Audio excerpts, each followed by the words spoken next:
Hi, my name is Guy Armstrong, and I'm one of the teachers here at Spirit Rock.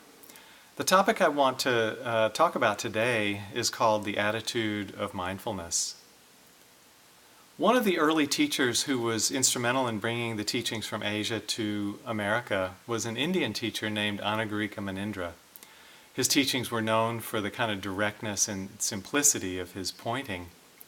One of the statements he made that I like a lot was that he said, if you want to understand your mind, just sit down and observe it. So that's a great guideline for our meditation. And what we find is when we sit down and observe our mind in meditation, often it's pretty unruly. It doesn't necessarily stay with the breath or stay with the body as we have intended it to. But it goes off in old patterns of restlessness or resentment or worry and anxiety. Of course, transforming these habits of mind is one of the main points of meditation practice, and it certainly can do that. But if we approach our meditation with the same habits of mind that we've been repeating in our daily life, then it won't have that transformative power. For example, if someone comes into meditation who has a strongly desiring temperament, they may try to guide their meditation to experience extremely pleasant states of bliss or concentration, but can generate a lot of tension in striving for those special experiences. If someone comes to meditation from a kind of irritable temperament, then they'll always find something to complain about in their meditation practice and will never be quite satisfied. So in order for us to get the real transformative power that meditation can deliver, we need to be willing to examine these habits as we practice meditation itself. Then the process of meditation can really help with this retraining of our mind and our habits. The key to this exploration, I'd suggest, is a simple word of attitude. Now, attitude is a word we hear a lot these days, as in, wow, has my teenager ever got an attitude? But the fact is that we all bring some attitude to life and into our meditation practice.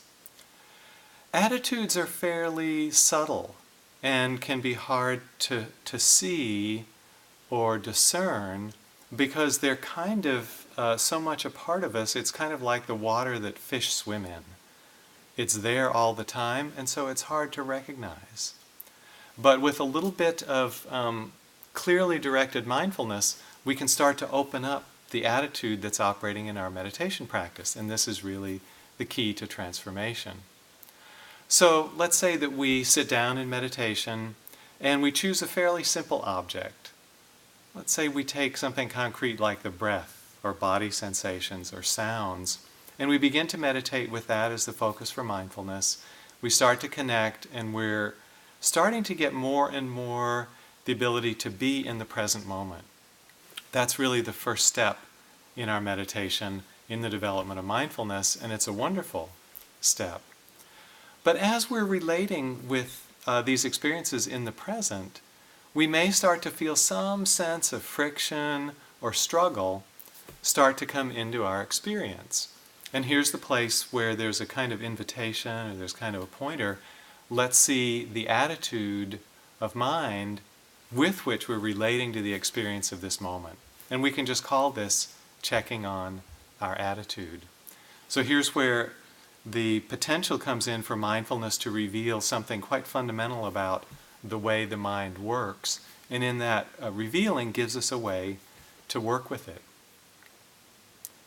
Most of our unskillful tendencies of mind in life or in meditation fall into one of three categories. Either we're wanting something different than what is happening, or we're resisting what is happening, or we're spacing out and not really in touch with what's happening. So we can explore these three basic tendencies by asking ourselves a question as we're engaged in our meditation practice. So we're sitting, we're meditating, we're in touch with breath, body sensations, sounds, but if we're noticing some kind of struggle, little bit of tension, then we pose these questions. We just stop and ask ourselves, checking on the presence of wanting, resistance, or spacing out. So we can ask ourselves a different question for each of these tendencies. So to check on wanting, we just ask the simple question, am I wanting something to happen that's not happening in the present moment? And then after asking the question, we don't try to think about it, we just pause and see if our intuition shows us something. Maybe we're wanting some special state of peace, or maybe we're wanting an experience where thoughts cease, or we're wanting the body to be really, really comfortable in the sitting. So if we see that that the tendency of wanting is there, we don't judge it or try to make the wanting go away. We just let our mindfulness notice that. And we can just say, oh, wanting, it feels like this. And we'll notice that when that force of desire is present, there's some kind of tension that's a little bit of a conflict with the way things are in the moment. We can feel it in the body, we can feel it in the mind. For the second habit of mind, the habit of resistance, then the question we can ask is there something happening that I want to stop happening? Is there something that I want to go away? Again, we don't try to think about it. We just pause after we ask the question and see if our intuition reveals something. It could be that there's a pain in the knee that we wish would stop. It could be that there's a mood of a little bit of boredom that we want to go away. So we just notice if that reaction of resistance is there, and again, we don't judge that and we don't try to make that go away. That would just be adding more resistance. We just notice it and become mindful of that. The third tendency of spacing out, or form of delusion, we can just ask the question, am I not in touch with what's happening in this moment? Well, usually by the time we ask that question, we're back in touch. So the answer usually is no. But just before we ask the question, we may have been out of touch. We may have been spacing out in thoughts and not connected with this present moment. So these are the three simple questions. Am I wanting something to stop happening? Or am I wanting something that isn't happening to happen? Or am I not in touch with what's happening? And they'll reveal to us whether those attitudes of wanting, resistance, and spacing out are taking place. Sometimes we may ask that question and find out that the answer to all the questions is no.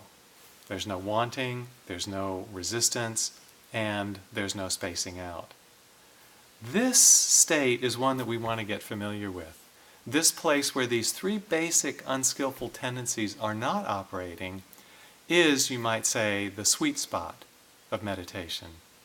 It's where we can feel a sense of contentment with the present moment. We can feel a sense of friendliness toward all the things that are happening in our experience. And we have this quality of being awake and connected to what's happening. So the meditation, as we examine attitude, tends to shift from wanting, resistance, and spacing out into their opposites, and we find that there's a growing sense of contentment, growing sense of friendliness, and a growing sense of awakeness and being in touch. So these qualities are really the hallmark of a well-developed meditation, you might say a developed mind, and these are the qualities of mindfulness itself. These are the types of mind states that are generated as we develop our meditation practice, and it rests on this willingness to check on the simple factor of attitude. And as we check on it and it develops, it becomes more and more a joy to abide in this state of contentment, friendliness, and awakeness.